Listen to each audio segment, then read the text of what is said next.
Miss Smith, I seen a lot of pies. 4-5 in my back pocket, got 4 9s in my trap rocket. Young shooter got a black rocket. Look for the D's, they in Cavs. Watch, gave a dope. College football, getting ready for the end of the year. And I'm going to start off. We're going to talk about Alabama. And not really Alabama as a team, but we're going to talk about Alabama. And is Alabama and their dominance bad for college football? And for me, I don't think Alabama's dominance is bad for college football because of the way that it's been done. Now, yeah, every year we know Alabama's going to be one of the 4 teams in the playoff, and yeah, in the most part, most of the time Alabama does win. You know, at the end of the day, you take 5 idiots, all the idiots are going to pick Alabama, and all the idiots will probably be right because Alabama is the best team in college football. But this is the thing, if you really think about it, Alabama may be bad for college football, which why would it be bad for college football is because it's predictive. It's predictive that Alabama is going to win the national championship.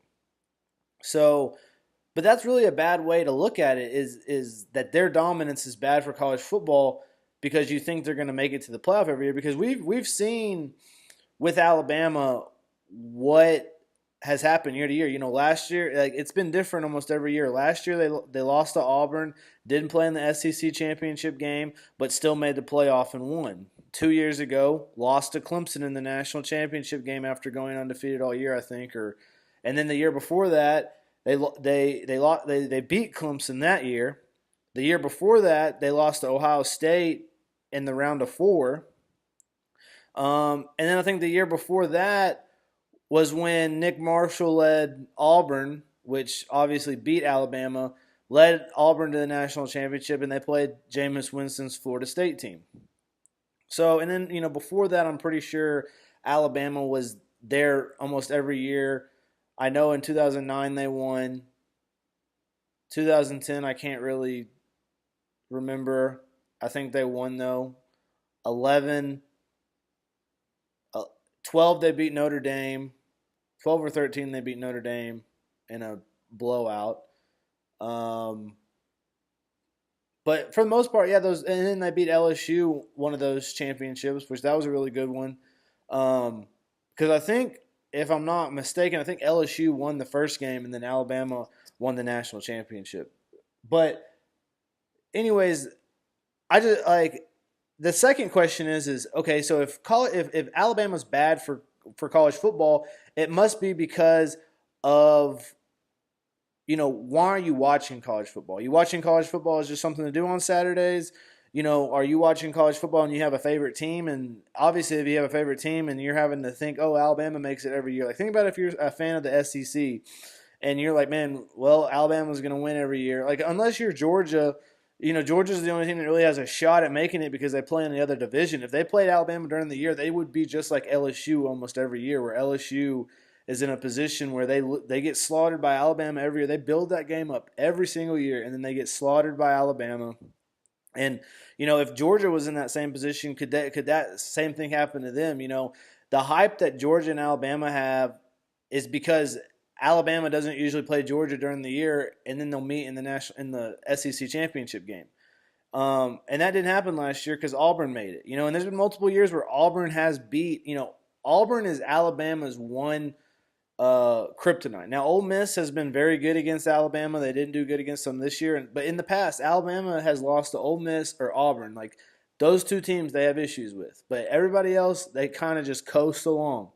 But anyways, why are you watching college football? For me, I watch college football to scout players. For them, you know, to scout them to know who they are before they get to the next level. I want to know who these guys are for fantasy purposes because some of these rookies are some of the best fantasy players.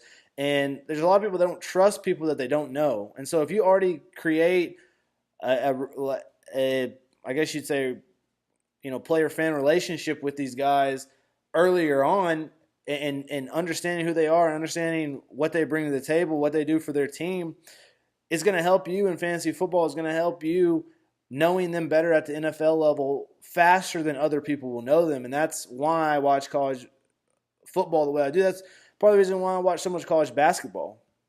Because every single one of those players that plays in college basketball, they go to the NBA or they play in the D League, and I go, okay, I remember him. I remember this guy. He was pretty good. And then the thing that's nice about the NBA, at least, is like if they don't make it, they're playing in the D League, and like they have an opportunity to make it. With football, they may get drafted and they may find themselves on a practice squad. Like today, I heard about Andrew Vollett, or I think his name Andrew Vollert. He was a tight end at Weber State, and he didn't make a team. I knew he wasn't going to make a team because he wasn't a good blocker, but he had some really good film on some really nice catches, and he's on the practice squad of the Bengals now. So that's what happens. Like the D League, G League that's in the NBA, that's basically a practice squad in the NFL, and you really don't know how those guys are doing, week to week. The only time they get brought up is because of like an injury or something like that. But that's why I watch college football, to scout players. And so I feel like depending on the reason why you watch college football is the reason why you don't like Alabama, or if you don't mind Alabama like me, I respect Alabama. When I was a kid, this is the thing, I hated everything that was great. Like the Patriots, I hated the Patriots. I hated LeBron James. Like when LeBron James, left Cleveland, like this is a big parts of my teenage years is LeBron James leaving Cleveland and that bullshit and going to Miami. Like I hated him after that. I hated him, all the way through, the way they hyped him, and then when he went to Miami and joined all those superstars. Like I hated all that, and now a lot of people are like, oh well. And what they did is they saved LeBron by just making it that KD did the same thing. Like, oh, this is a new norm. You just go and you join a team that has all these crazy players. That's what you do. That's what we do now. So Patriots. I've always hated the Patriots. When I was a kid, fucking hated USC. I couldn't stand USC. And at some point in my life, I stepped back and I said, instead of getting all this energy and turning it into, I don't like this team, I hate this team, just appreciate it is for what it is. And that itself takes energy away from that entity, in a sense. If you stop hating something, it doesn't, its momentum in a sense goes away as much, and you can just sit back and watch it, and that's what I've been able to do. Patriots, I don't hate the Patriots like I hated the Patriots growing up. I don't hate Tom Brady like I hated Tom Brady when I was growing up. Like I understand that he's the GOAT. I don't hate LeBron James. It's funny that LeBron James is on the Lakers now. Lakers was my team growing up, and because he went to the Lakers, it's not like, oh, I like LeBron. I like LeBron now, and I like the Lakers. Like I can't go back to that. The Lakers and Kobe. That's the Lakers that I like. The Kobe and the Shaq are the Lakers that I liked. This new, I hope that the Lakers do well. I hope that LeBron leads them to victories and to rings and stuff. But these are not my Lakers. These are not my Lakers at all. The Kobe Lakers were my Lakers. And I think that's how Laker fans feel. You're either, Kobe era Laker, or you're this new Rondo, JaVale McGee, Lonzo Ball, Brandon Ingram, LeBron James, and that's not me. And I think the only way that you could get on this energy is if you were a kid and you didn't know anything better, and LeBron James was the greatest player in the world.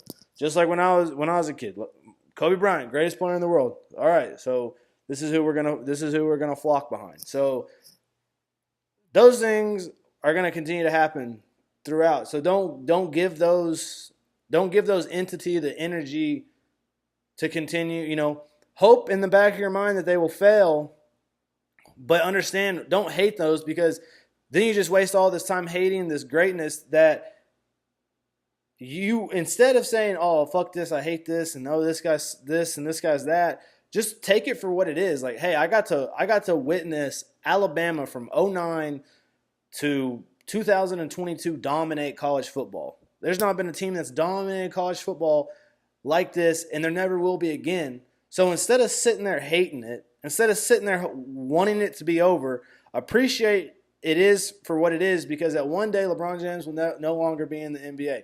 At one day Tom Brady will never be in the NBA, will never be in the NFL again, and the Patriots will suck for years and years and years and years. So you can't get too invested into things that are going on. Don't hate the Warriors. The Warriors will end. They're going to end eventually.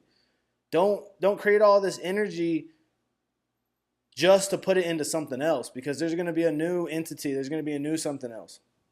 Facts. Running around with the same niggas, you don't know niggas, nigga don't speak. Gas laced up, but you running out. Niggas running mouth like a slow leak. She was gaining weight while she was with you. Bitch, fuck with me, she probably won't eat. My little nigga doing 7 straight with good behavior, that's at least